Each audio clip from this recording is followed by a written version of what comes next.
Jeni me Ditari në orës 13 në ekranin e A2 CNN. Në pak minuta do t'informoheni për tema si këto. Partia Demokratike kërkon verifikim të së kaluarës për kryebashkiakun socialist Mallakastrës si subjekt i mundshëm i dekriminalizimit.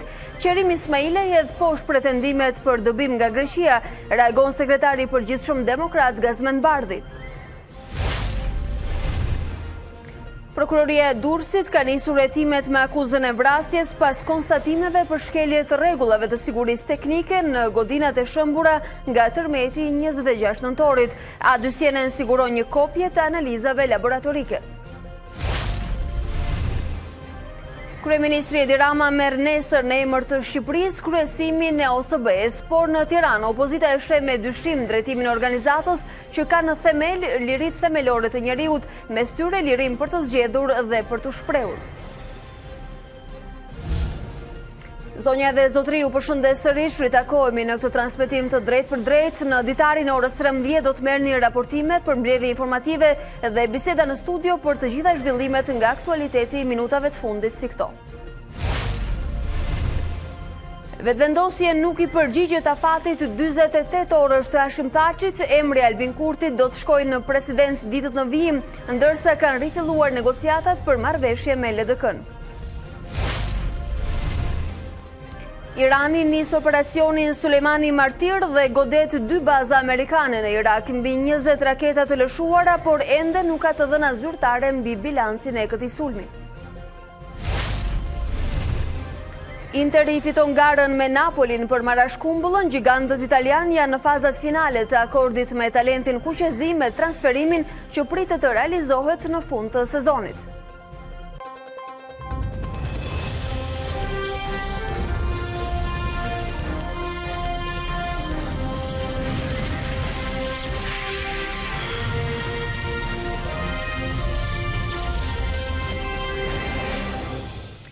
Me zhvillimet që e kanë bërë agjendën politike të ditës në vend, do ta nisim edhe këtë hapësirë informative. Ka qenë Partia Demokratike ajo e cila ka denoncuar sërish kryebashkiakun e Mallakastrës këtë radhë, që sipas saj nuk ka deklaruar në formularin e dekriminalizimit të shkuarën kriminale në Greqi.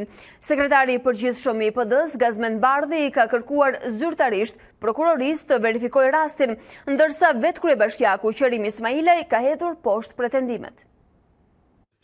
Qerimi Ismailej, kryebashkiaku Mallakastrës, është rasti i radhës që sipas Partisë Demokratike ka shkelur ligjin e dekriminalizimit. Selia Blu thot se kryebashkiaku socialist i zgjedhur në 30 qershor të vitit të kaluar ka të shkuar kriminale. Sipas saj, ka dyshime se Ismailej ka qenë dënuar dhe më pas dëbuar nga Greqia në vitet 1999-2000, por e ka fshehur në formularin e dekriminalizimit. Pyetjeve nëse është ndaluar apo arrestuar ndonjëherë nga organet ligjzbatuese për kryerjen e një vepre penale nga një shteti huaj, rezulton se është përgjigjur me jo, theksohet në shkresën e sekretarit të përgjithshëm të PD-s. Nisur nga sa më sipër, PD ka nisur një shkresë zyrtare prokurorisë së përgjithshme, ku i kërkon të nisë një verifikim dhe të ketë reagim institucional të shpejtë, me synim që të arrihet qëllimi kryesor që ka ligji i dekriminalizimit, të largojë personat me të kaluar kriminale, të marrin vendime për qytetarët apo të ndikojnë në zgjedhje, thuhet në reagimin e PD-s. Qerimaj bëhet kështu rasti i katërt i denoncimit për shkelje të dekriminalizimit nga kryebashkiakët socialist, pas Valdrin Pjetrit të Shkodrës, Agim Kajmaku të Vorës e Mark Babanit të Vaut të Dejës. Sekretari i përgjithshëm i Partisë Demokratike Gazmend Bardhi akuzoi kryebashkiakun e Mallakastrës se ka qenë i dënuar në Greqi. Ashtu si në rastet e Kajmakut, Valdrin Pjetrit si dhe Mark Babanit, edhe kreu i Bashkisë së Mallakastrës deklaroi se është i pafajshëm, theksoi Bardhi. Ai shtoi se prokuroria e përgjithshme nuk e ka bërë detyrën, ndërkohë kryeministri Edi Rama është i lidhur dhe qeveris me krimin. Një lloj si Valdrin Pjetri, Agim Kajmaku apo Babani i Vaut të Dejës, edhe Edi Rama i Mallakastrës, u përbetua sot përpara mediave se nuk ka patur asnjëherë probleme me drejtësinë në Greqi. Në fakt, ky është një mashtrim.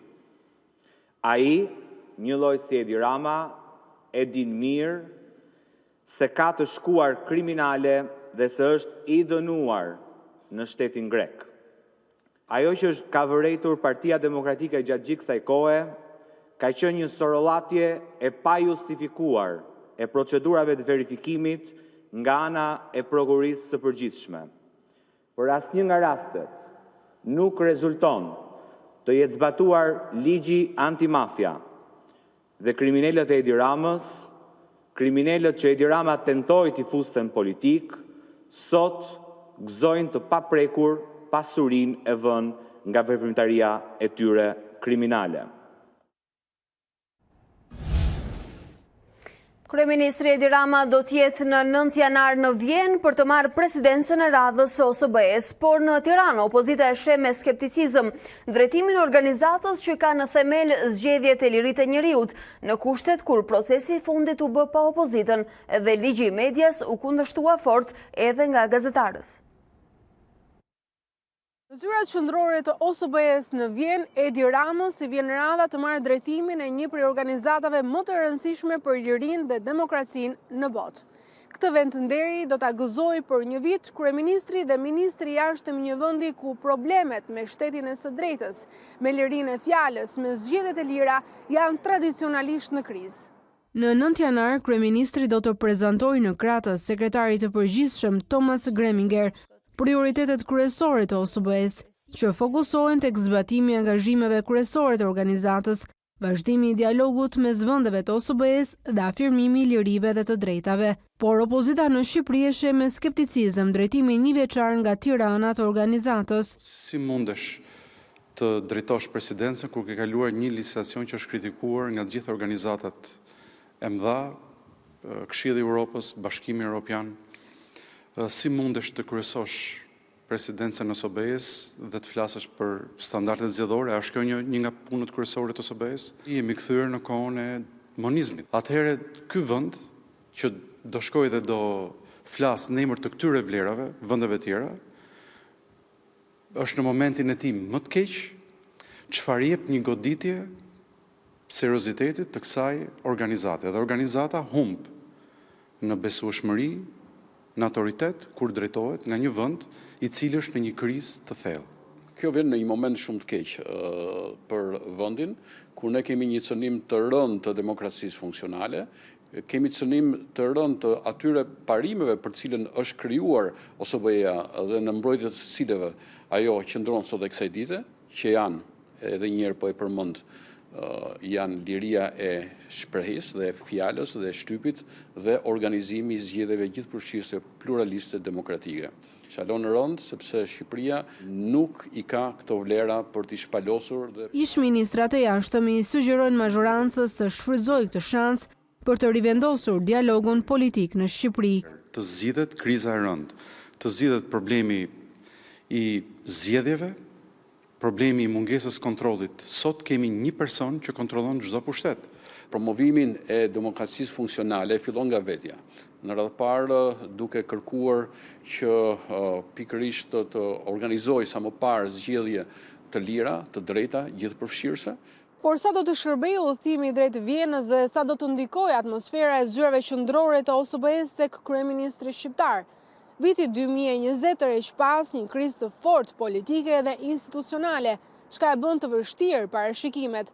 Megjithatë, ajo çfarë i mbetet detyrë shtëpi e klasës politike është zgjidhja e krizës. Zhvendosemi me të rejat nga Kosova. Sot s'ka dona fati 48 orësh që presidenti Hashim Thaçi i kishte vendosur Albin Kurtit për t'u paraqitur për mandatimin e tij si kryeministër.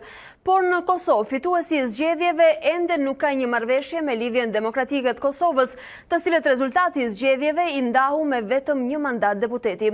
Kryesia e vetëvendosjes njoftoi se në respektim të plotë të Kushtetutës së Republikës së Kosovës dhe njëkohësisht interpretimit të gjykatës kushtetuese, do të bëjë propozimin për mandatarin për kryeministër.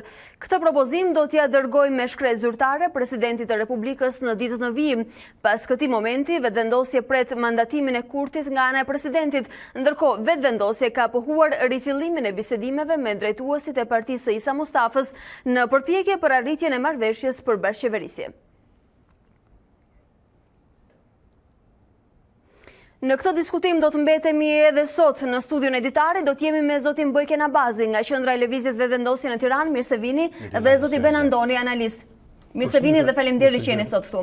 Do ta nis me zotin Andoni jo pa qëllim, duke qenë i jashtëm, Koherent me informacionet dhe duke parë çdo zhvillim me interes në Kosovë.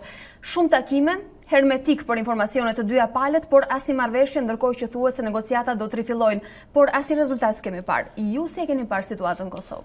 Është pak e dhimbshme, për hir të vërtetës. Është pak e dhimbshme sepse Kosova përballë sfidave që janë gati, të themi, një forcë politike me përvojë jo të madhe për drejtimin e vendit, e ka shumë të vështirë. Ndërkohë që t'ja bësh jetën akoma më të vështirë dhe me kalkulime të tilla, e mendon vetë se çfarë bare të madhe ka përballë vetes. Ka një sens të vërtetë ajo që thuhet për mendimin tim që vetëvendosja akoma është pak e brisht për sa i përket qasjes, sepse është qasja e parë dhe zakonisht në qasjen e parë nuk është vetëm qasje historike, por është dhe qasje e cila do t'rregojë realisht se sa i përmbahesh programit të vet dhe staturës tënde.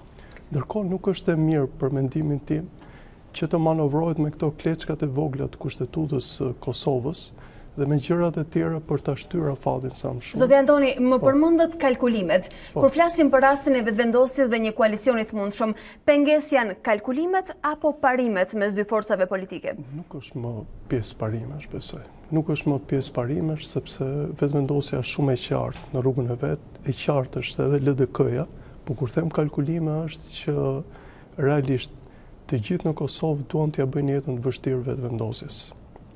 Dhe ky është problemi më i madh. Sepse në këtë moment të gjithë janë të prirur për të parë se ku është gabimi. Po, por nëse do kthehemi ke parimet, gjëja që personalisht doja që vetëvendosja t'i përmbahesh, ishte respekti ndaj institucionit presidentit. Por derisa ai njeri do jetë në poltronin e presidentit, duhet të respektuar. Do t'i rikthehemi kësaj pike shumë e rëndësishme për ta diskutuar. Zoti Abazi, është në vështirësi vetëvendosja realisht apo ndodh kjo që tha zoti Andoni në presion nga palët e politikës së vjetër në Kosovë?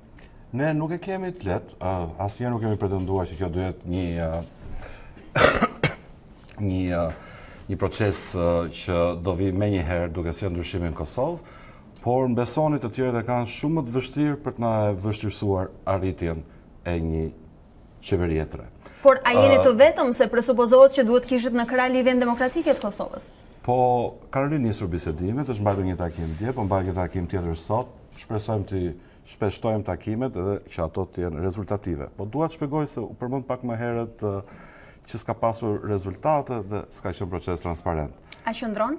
Po, mund të përmend një fakt. Ne për herë të parë kemi hartuar një program përbashkët, siç nuk ka ndodhur mbase kur as në Republikën e Shqipërisë, se në Kosovë jo se jo, midis dy forcave politike me 30 faqe, ku kemi rënë dakord për shtinat e përgjithshme programatike qeverisë në Kosovë. Kemi rënë dakord edhe për disa prej parimeve qeverisë, përqindjen që duhet përbëjnë edhe jo vetëm burrat, por edhe gratë në qeverisje, çështje që lidhen me si thua figurat që përfshihen në ekipin qeverisës, që nuk duhet të jenë të korruptuara.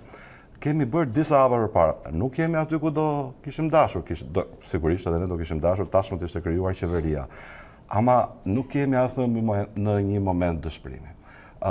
Është shumë e qartë që... Jo, nuk po flasim për dëshpërim, le të flasim për anën praktike. Dukej se koalicioni, praktikisht, pavarësisht se pa firma, ishte vendosur që para zgjedhjeve, ndonse ju nuk arritët ta firmosit një marrëveshje zyrtare. Megjithatë, kur e shohim sot, zoti Kurti ka vendosur të dalë me 5 emra ministrish. Ka dhe emrin e tij presupozuar që është pothuajse i garantuar. Atëherë mbetet që pjesa më e madhe e gabimit ose mosdakordanca bie nga Lidhja Demokratike e Kosovës. Llogaritje të thjeshta, por fjala mbetet për ju. Pra ne kemi bërë transparencë plot për të kapur pak edhe me këtë çështjen e një lloj përvoje të re që po vendosim në diskutime, në negociata që më herët ato parti që kanë kaluar të njëjtin proces i kanë mbyllur brenda natës me dyert mbyllura edhe pa dhënë asnjë shpjegim se si i kanë bërë ato që unë do kisha quajtur pazare. Ne po fusim një praktikë të re që mund të shërbejë si precedent shumë i mirë edhe në të ardhmen. Por dua të shpjegoj pak pozicionin e zotit Thaçi. Unë nuk kam respekt për të si politikan. Kam respekt, unë dhe besoj një pjesë e mirë e lëvizjes vetëvendosje, të gjithë ne respektojmë institucionin e presidencës. Po le të shpjegojmë vetëm ditën e hënë çfarë bëri ky person. Dini çfarë ka vënë në dyshim respektin ndaj institucionit presidencës? Ato lloj refuzime të vazhdueshme të ftesave dhe të orëve të presidentit nga zoti Kurti, madje edhe mos respektimin e ultimatumit për ditën e sotme, që me sa duket nuk do të ndodhë. Zoti Thaçi është duke vepruar me një mendësi policore, kur thotë 48 orë. 48 orë është orari që mban dikën para burgim në Kosovë. Ky është proces politik. Kushtetuta e Kosovës dhe vendimi i gjykatës kushtetuese e bën shumë qartë që partia fituese duhet të ketë kohën e vet për të formuar qeverinë. Prandaj nuk i cakton afat. Është shumë e qartë. Pra, zoti Antoni, duket se as Kushtetuta e Republikës Kosovës nuk e garanton këtë afat kohor presidentit. Kushtetuta ka probleme. Countdowni duhet fillojë në momentin që ai të ketë një emër kryeministri. Duhet kuptoni diçka. Është e vërtet kjo që realisht nuk ka hapësirë ose nuk i vjen kushte, por realisht kanë kaluar 2 muaj. Pikërisht për anën praktike po pyesja dhe zotin Abazi. Këtu është problemi realisht, sepse problemi tani nuk është më institucional, problemi është moral. Dhe realisht Kosova pret qeveri, sepse ka përballë çështje shumë të mëdha. Domethënë, liberalizimi i vizave që për Kosovën mendohet që nuk është ndonjë gjë e madhe, është realisht gjë e madhe, por ka sfida të mëdha ekonomike. Jashtëzakonisht sfida të mëdha ekonomike që duhet një qeveri për ta vendosur realisht në Shina. Dhe pa haruar kryesimin e listës me problemin me Serbinë. Po t'ju them diçka tjetër. Ajo është vetëvendosja besoj ka për ta zgjidhur shumë thjesht, sepse përpara do ketë dosjen amerikane që i ka vendosur vizat e kuqe. Dhe ju e dini, në këtë vit zoti Vučić ka qenë 4 herë në Amerikë, është takuar gati me personalitetet më të larta. Dhe realisht në gjitha herët ka ardhur me kokën ulur. Gjë që tregon gjë që duket se lehtëson edhe pozicionet e zotit Kurti nesër. Lehtëson sepse zoti Kurti e ka një nga armat më të forta, të themi, jo thjesht komunikimi, po edhe vizionin për këtë. Problemi më i madh është ajo që vetëvendosja realisht ka arritur diçka për sa i përket programet, po keni parasysh çfarëdo që të bëhet, është shumë e vështirë të harmonizosh programin në një forcë të majtë me një forcë të djathtë. Le të pyesim zotin Abazi nëse është vetëm çështje programi. Tashmë të gjithë pyesin pse. Kush është pengesa kryesore? Në momentet e para u aludua se ishte posti i presidentit, por jo vetëm. Janë edhe 5 ose 6 ministri të tjera për cilat pretendon LDK-ja. Ku janë realisht problemet, sepse palët kanë vendosur të tregohen pak të izoluara me informacionin, ndoshta jo pa qëllim.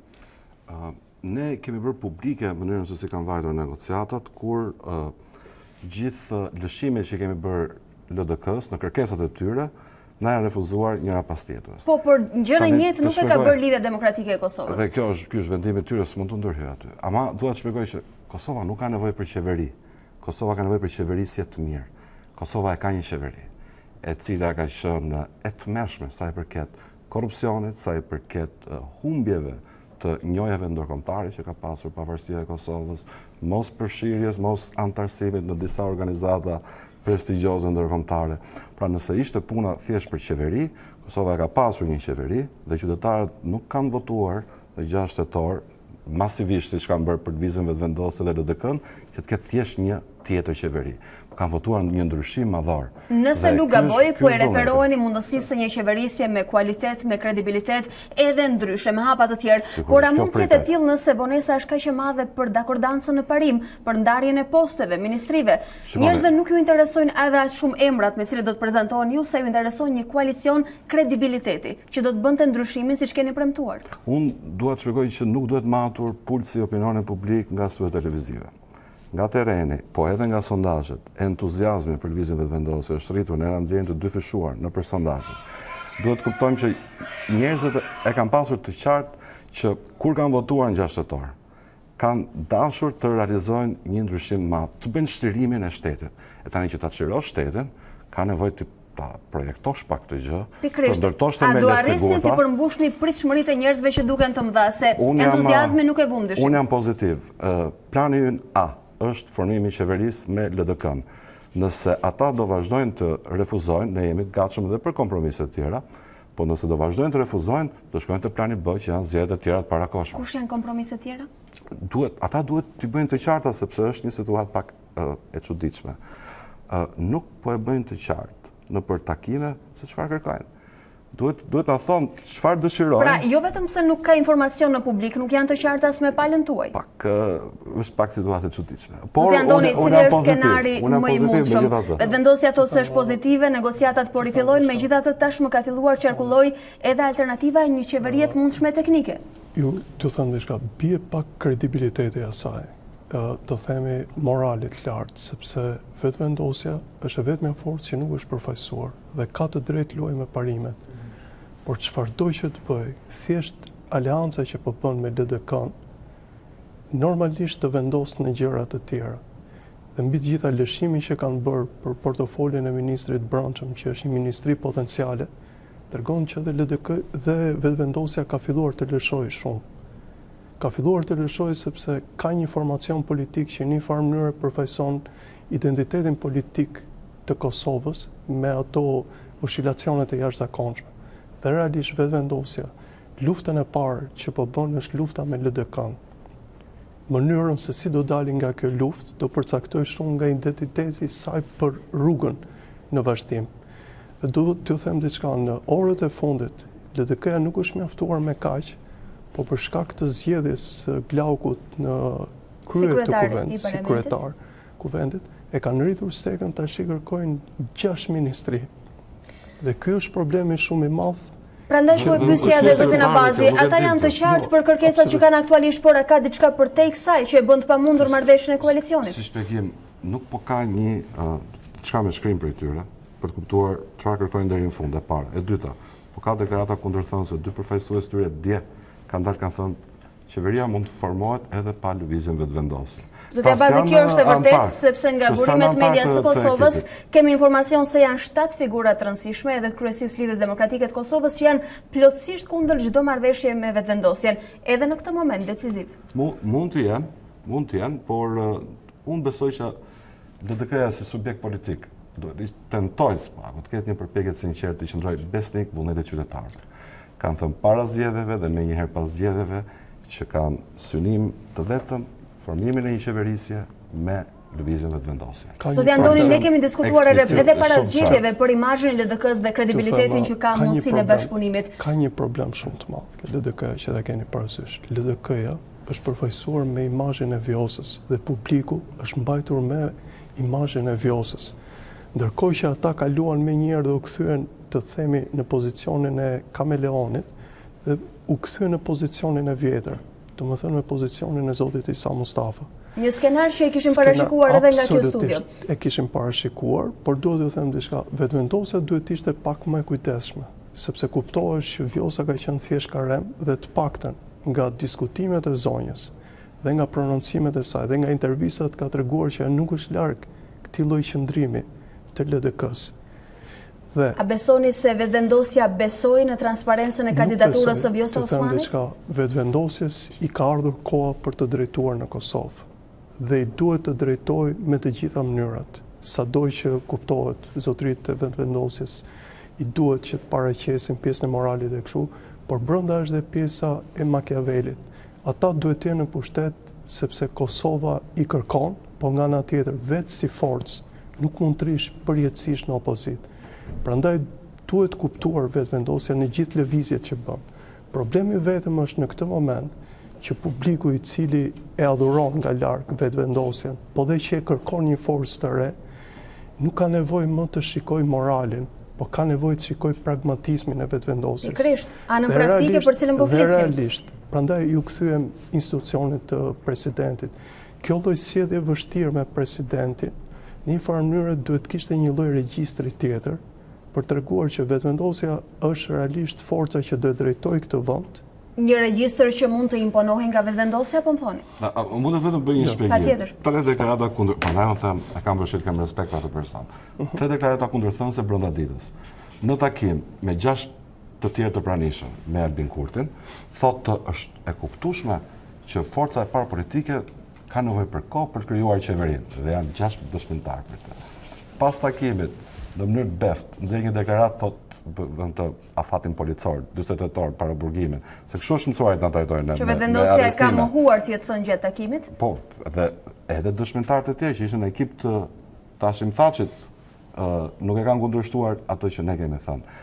Dhe deklarata e tretë ndryshon komplet në Twitter, në anglisht, mbase ka menduar që shqiptarët zinë anglisht, nuk e di çka ka menduar, se siç ju thash nuk është politikan serioz, thotë që unë nuk kam vendosur ultimatum, dhe thotë unë shpresoj dhe do ishte mirë që të bëhet një koalicion brenda 48 orëve të ardhshme, duke e bërë të qartë që edhe ai më në fund e ka kuptuar që se ka këtë kompetencë. Atëherë ndoshta mund të lakojmë edhe variantin e zotit Andoni për vështirësitë që thuren për vetëvendosjen.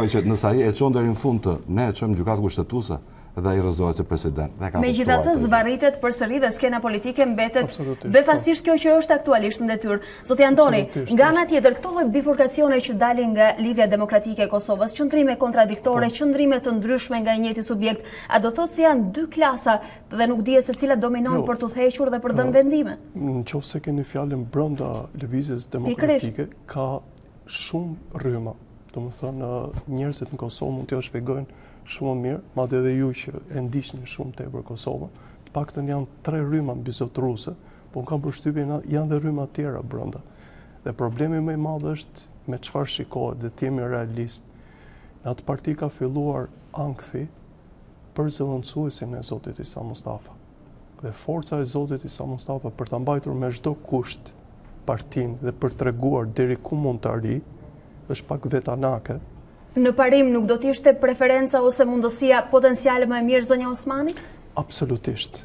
Por nëse do t'ishte zonja Osmani, do rrotullohen shumë konjunktura brenda LDK-s. LDK-ja është një parti që nuk po reformohet dot, megjithëse ka disa figura shumë interesante për mendimin tim, zoti Hoti, zoti Abdigjiku dhe Vjosa. Meqense më përmendët zotin Hoti, zoti Abdullah Hoti, i cili është një funksionar edhe i njohur për skenën politike në Kosovë, është në listën e personave kundër bashkëpunimit me vetëvendosjen. Dhe kjo të bën përshtypje ka dhe ministra, zoti Arbana Brashi, Agim Veliu. Absolut. Duhet të veçoni zotin Veliu nga të tjerët, sepse bën pjesa e të fortëve, të themi, kurse pjesa e tjerë është pjesa e burokratëve, të cilët realisht duan të identifikohen, por keni parasysh diçka që duhet ta përsërisim.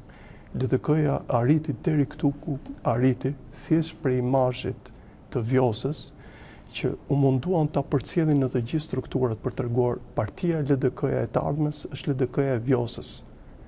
Dhe LDK si ka rënë komplet, dhe unë përshon në mendimin tim, në këtë moment, dhe unë e besoj atë që Kosova tash ka një nuhatje tjetër për vetëvendosjen në rast të zgjedhjeve të tjera, realisht kanë kuptuar që LDK-ja është ende LDK-ja e vjetër. Nuk kanë arritur ta reformojnë dot dhe këto 3 emra që ju përmenda përpara. Megjithatë, këtu lind një epizod tjetër habie. Mirë vetëvendosja e cila ndoshta supozohet se ishte naive me kandidaturën e zonjës Osmani, por çfarë zonja Vjosa, intelektuale, elit me përvojë në skenën politike, e lejoi vetëm të përdorej apo nuk ishte ndërgjegjshme për këtë? Elit është pak fjalë tepër, sepse elit bëhet nëpërmjet klasave, kur krijohen klasa. Në Kosovë është duke krijuar klasa politike e re. Do të më duhet të referohem klasës aktuale Vjosa, gjithmonë. të them diçka. Zonja Vjosa është shumë pragmatiste. Po ky nivel pragmatizmi që ka përdorur në këto ditë, më shumë i ka ulur pikë se sa i ka dhënë pikë. Pra ju paludoni për kompromise? Absolutisht. Absolutisht. Alternativa më e mirë në të mirë të vendit, Kosovës dhe pyetja vlen për të dy nga këndvështrimet tuaja, janë përsëritja e zgjedhjeve apo qeveria teknike deri në garantimin e një qeverie kredibiliteti? Qeveri teknike unë nuk e shoh si opsion, sepse kemi parë to qeverisit me bazë të gjerë që në të kaluarën kanë marrë disa vendime shumë të dëmshme për vendin. Besoj që shumë e rëndësishme që në këtë proces demokratik ne të këmbgullim të reflektimi i vullnetit qytetarëve dhe jo të pazaret. Prandaj do synojmë të jemi besnik deri në fund fjalës tonë, që kemi thënë para zgjedhjeve dhe pas zgjedhjeve, ta çojmë deri në fund me çiltërsi, me të gjitha përpjekjet, mundësinë e realizimit sa më parë të një marrëveshje koalicioni qeverisës me LDK-n, e nëse kjo do të dështoj parasysh që nuk varen nga ne, është mirë që t'i kaloj edhe një herë sovranet vendime. Pra, zgjedhjet përsëritura, zoti Andoni, për ju a është opsion qeveria teknike? Zgjedhjet janë shumë të vështira, por realisht janë mundësia vetme për mua, ndërsa qeveria teknike realisht nuk mund përfshihet në këtë moment. Qeveria teknike, se t'jemi koshient, edhe në qeverinë teknike, vetëvendosja duhet marrë pjesën më të madhe. nuk mund ta ushtrojë dot vizionin e saj, sado të themi vullnetit të mirë, programin e saj.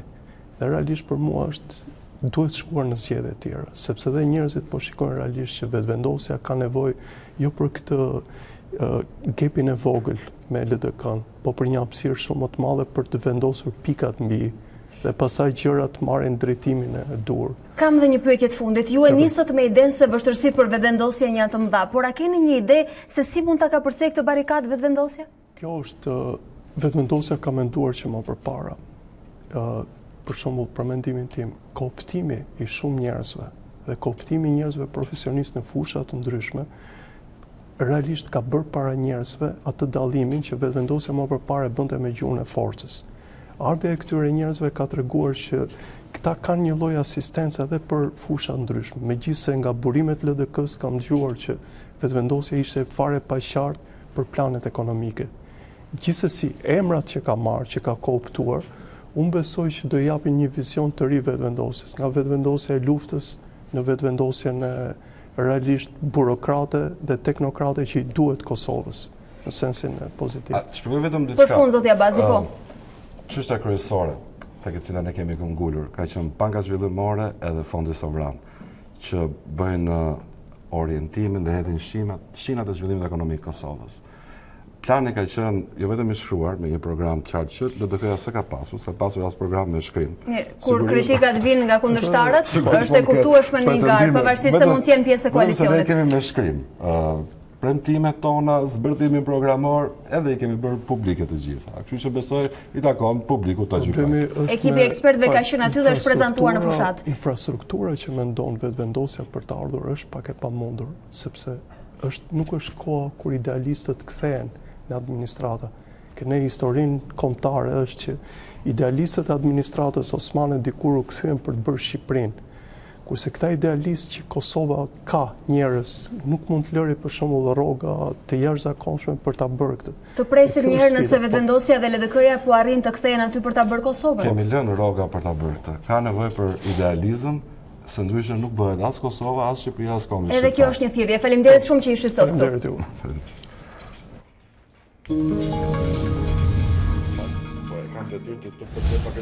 Ndërkohë rikthehemi me informacionet nga aktualiteti. Sot pritej vendimi për Arbër Çekaj në kuadër të procesit gjyqësor për 613 kg të kokainës kolumbiane, e cila u kap në Maminas.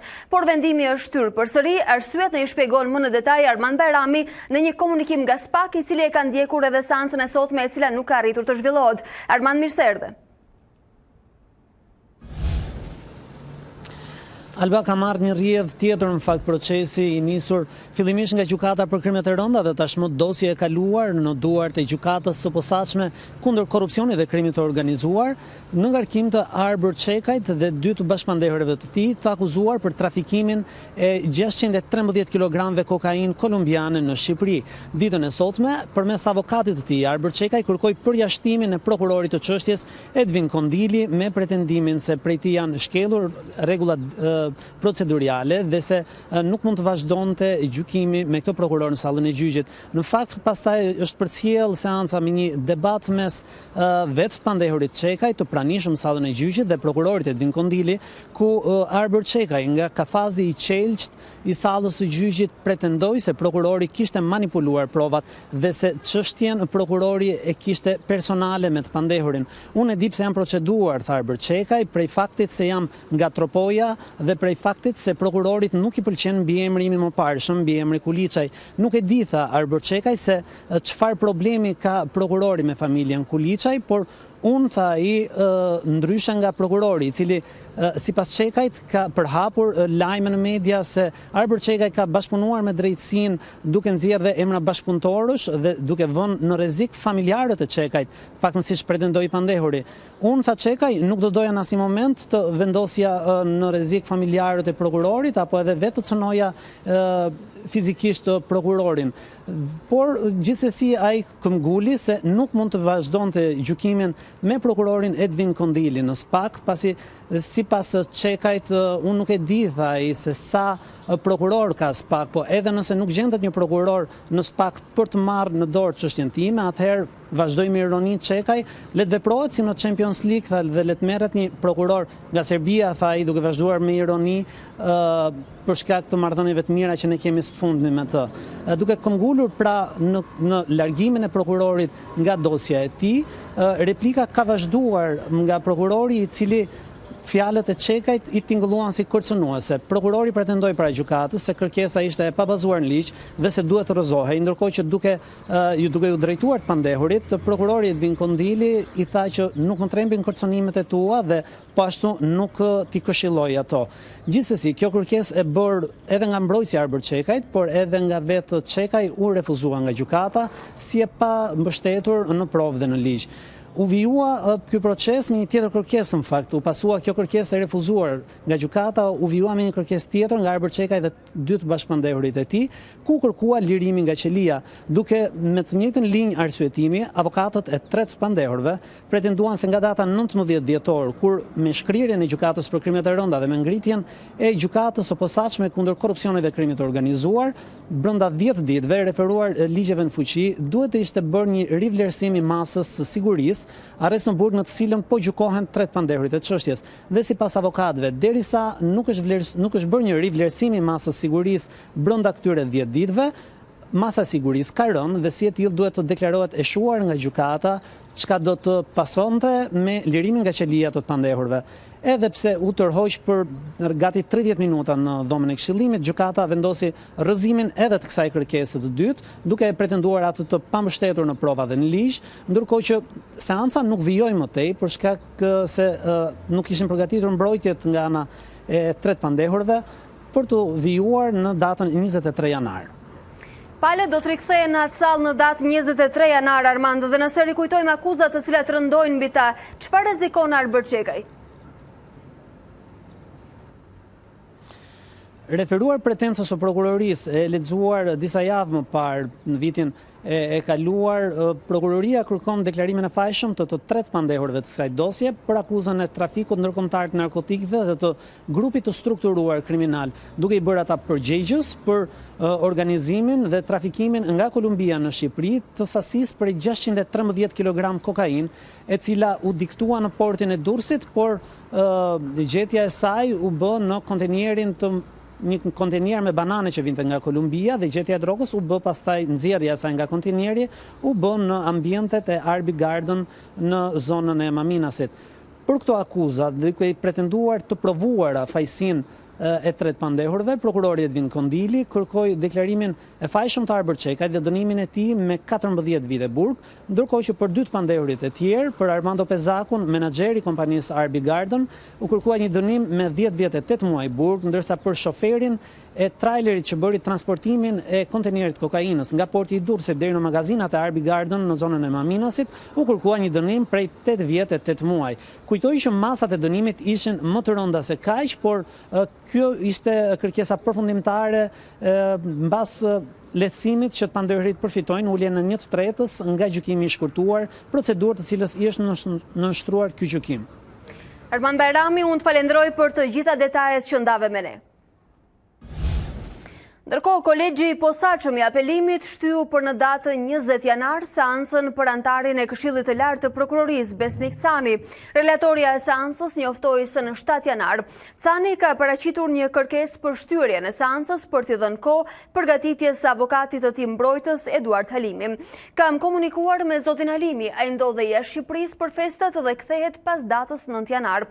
Ndërkohë Djegja Xhaim ka ndruar jetë dhe kërkoi mirëkuptimin tuaj që të jem prezent në ceremoninë mortore të tij. Ishte kërkesa e Canit, i cili u konfirmua në shkallën e parë të vettingut, por vendimi u ankimua nga komisioneri publik. Në ankim, komisioneri kërkon ndryshimin e vendimit dhe shkarkimin e tij nga detyra.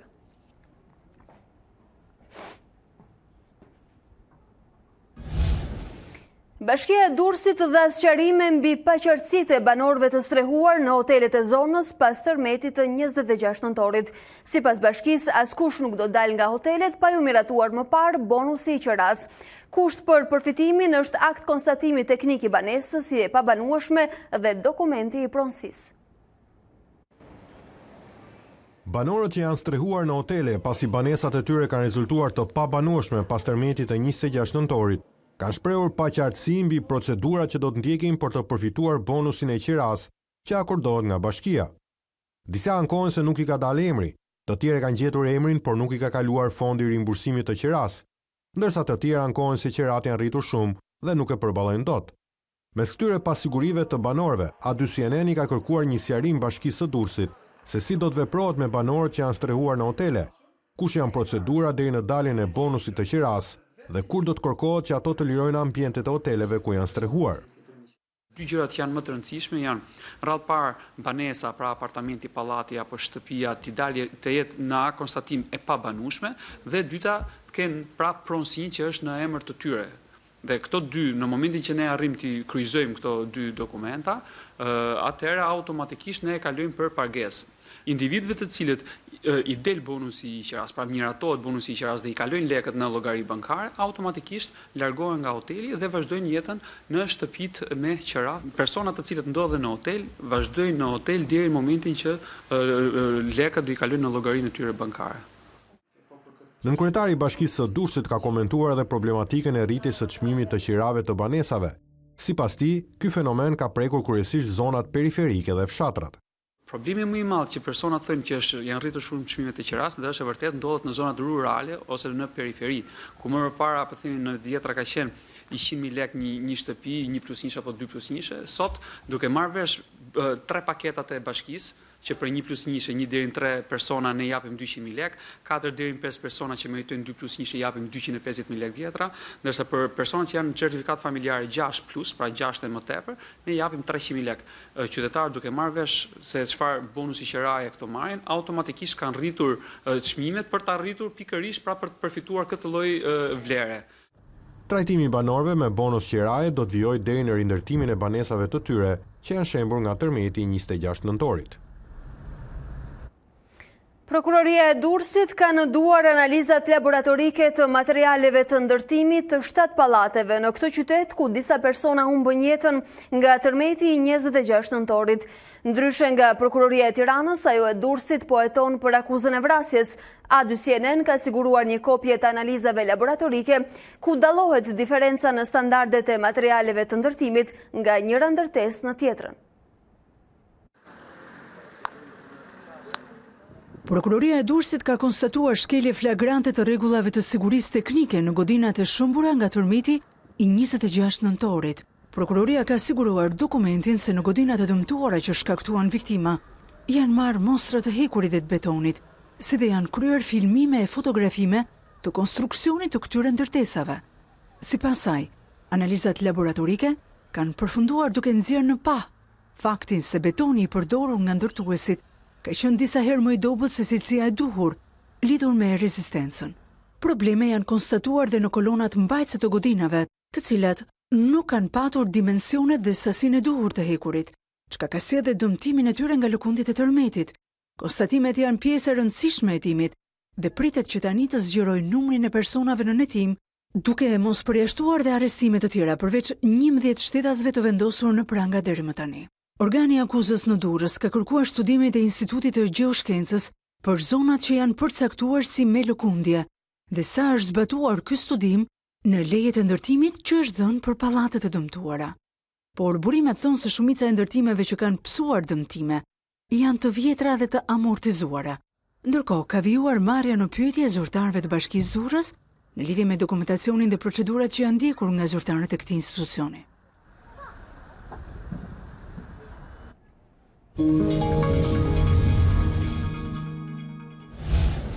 Irani ka nisur operacionin e pagzuar Sulejmani Martir dhe godet 2 baza amerikane në Irak. Mbi 20 raketa u lëshuan në orët e para të së mërkurës.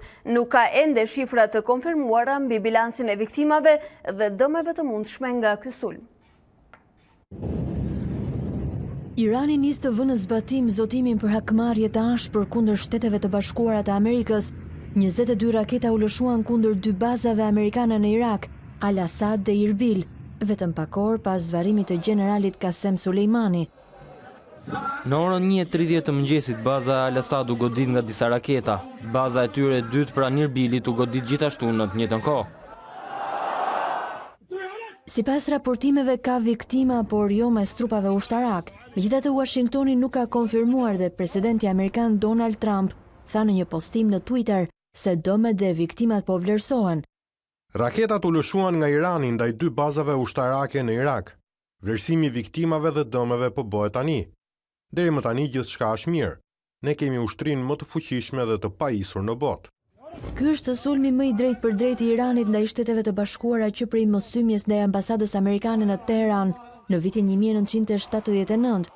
Garda revolucionare e Iranit tha se sulmi ishte një hakmarrje për vrasjen e Sulejmanit në një sulm ajror ditën e premte. Në një deklarat, Garda paralajmëron aleatët amerikan që u kanë ofruar bazat e tyre ushtrisë terroriste, siç e cilsoi se çdo territor që shërben si piknisje e akteve agresive kundër Teheranit do të shënjestrohet. Shefi i shtabit të ushtrisë së rregullt iraniane tha se sulmi kishte treguar vetëm një pjesë të kapaciteteve të forcave të armatosura, por ministri i jashtëm Javad Zarif deklaroi se sulmi ishte për vetëmbrojtje. Sipas tij, Irani nuk kërkonte për shkallëzimin e situatës në luftë. Shtetet e Bashkuara kanë rreth 5000 trupa në Irak. Presidenti amerikan tha të martën se një tërheqje e mundshme e ushtarëve do të ishte gjëja më e keqe që mund t'i ndodhte vendit. Lideri suprem i Iranit, Ayatollah Ali Khamenei, tha se sulmi kundër bazave në Irak ishte një shuplak në fytyrë për Shtetet e Bashkuara dhe bëri thirrje për largimin e trupave nga rajoni. Ministri i Mbrojtjes Amir Hatami pohoi më vonë se reagimi i Iranit në vazhdim do të varej nga kundërpërgjigjja e Shteteve të Bashkuara. Në rrugët e Teheranit ndërkaq shpërtheu festa me qytetarët që thërrisnin poshtë Amerika, poshtë Izraeli. Kryeministri izraelit Benjamin Netanyahu paralajmëroi se do që do të sulmoj vendin e tij, do të përballet me goditjen më të fortë të mundshme.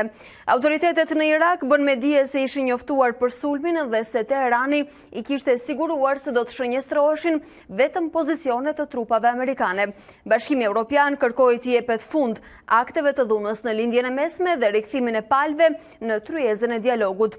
Kriza në prek të gjithëve, përdorimi i armëve duhet të ndalet për të hapur rrugën dialogut, tha presidentja e Komisionit Evropian Ursula von der Leyen. Edhe Franca bëri thirrje për ndaljen e ciklit të dhunës dhe dënoi sulmet kundër bazave në Irak.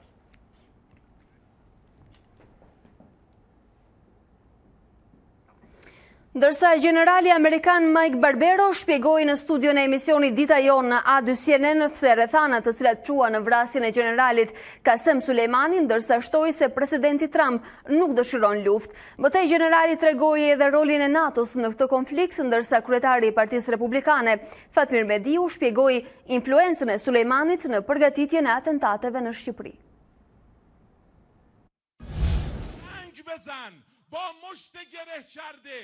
Generali iranian Qasem Sulejmani e kishte shtrirë influencën e tij në të gjithë rajonin dhe e përbënte shqetësim për Shtetet e Bashkuara të Amerikës. Kështu shpreh generali amerikan Mike Barbero i ftuar në studion e emisionit Dita Jon. Ishte një burim destabiliteti në lindjen e mesme dhe kishte gjak amerikan në duart e tij. Ishte shumë i kujdesshëm dhe i zgjuar, por në këtë rast nuk tregoi kujdes kur e paraqiti veten si një objektiv i sulmueshëm. Barbero shtoi se Trump nuk dëshiron luftë. Presidenti Trump ka deklaruar që nuk do të ketë më nga këto luftra të pambarimta dhe kjo do të ishte një e tillë. Ne do të përdorim presionin mbi regjimin dhe me aktorë të tjerë ndërmjetës të sillim ata në tryezën e bisedimeve. Ndërsa kryetari i Partisë Republikane Fatmir Mediu përmendi rolin e Sulejmanit në përgatitjen e atentateve ndaj opozitës iraniane Mek, antarët e së cilës ndodhen prej vitesh në Shqipëri. Qenë një tentativë për një sulm terrorist dhe këtu në Shqipëri. Prandaj Shqipëria mori dhe vendimin për largimin e ambasadorit të Iranit edhe një pjesë tjetër të personelit. Pra ajo çka thotë General Barbero, çështja nuk është vetëm në lindjen e mesme, por veprimtaria që Irani ka kryer edhe në vende të tjera, ose një tentativë kur rezistenca iraniane e zhvillonte aktivitetin në Paris, po ashtu një tentativë e tillë për të krijuar një akt terrorist në aktivitetin që ata kryenin. Generali amerikan u shpreh edhe për rolin e NATO-s në këtë konflikt. Si komandant i NATO-s në Irak, unë besoj shumë tek NATO. Ja ku keni një vend si Irani që sulmon interesat e fqinjve të tij dhe të disa vendeve të NATO-s gjithashtu, duhet të krijojmë një front të përbashkët. Na duhen antar të tjerë siç është Shqipëria, të cilët japin më shumë se sa marrin nga NATO. Të ftuarit bën një rezume të përgjithshme të situatës së krijuar pas vrasjes së Sulejmanit me një dron të forcave amerikane. Por tensionet mes Iranit dhe Shteteve të Bashkuara po ndikojnë edhe në ekonominë globale. Që prej vrasjes së generalit Qasem Sulejmanit, çmimi i naftës ka pësuar një rritje të ndjeshme. CNN raporton se në Shtetet e Bashkuara një fuqi nafte u tregua me $63, një rritje me 4%, ndërsa në nivel global një fuqi nafte u tregtua me $68. Para përshkallëzimit të tensioneve, një fuqi nafte në Amerikë shitej me $61, ndërsa në tregjet ndërkombëtare me 63. Ndërkohë, ari është një tjetër material me vlerë që pësoi rritje të konsiderueshme të çmimit. Një gram 24 karatësh u tregtua me rreth $50 në Dubai, Emiratet e Bashkuara dhe Arabinë Saudite. Një tragedi ajrore u shënua në Iran mes tensioneve në rritje me Shtetet e Bashkuara. Një avion ukrainas me 177 persona në bord u rrëzua në orët e para të së mërkurës. Viktimat janë të 7 kompsive të ndryshme, mes të cilëve 82 iranian, 63 kanadez, 11 ukrainas dhe 10 suedez. Autoritetet e Kievit dhe ato të Teheranit deklaruan se bëhej fjalë për një aksident. Ambasada ukrainase në Teheran sqaroi në një deklarat se aksidenti nuk kishte lidhje me terrorizmin dhe se ishte shkaktuar nga një defekt në motor.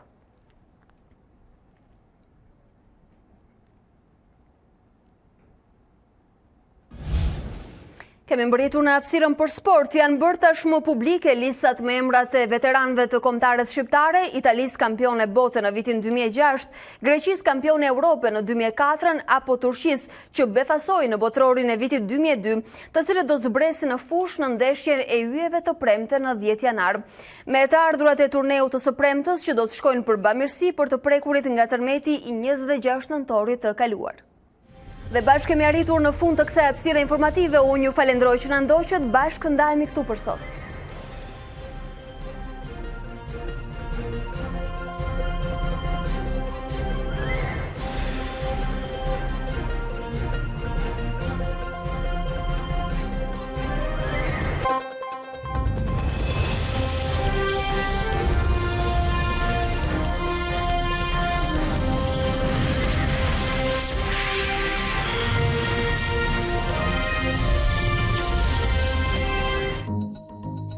Unë jam Alba Lishani dhe ky është Ditari në A2 CNN. Për të parë të gjitha videot e Ditarit, klikoni subscribe.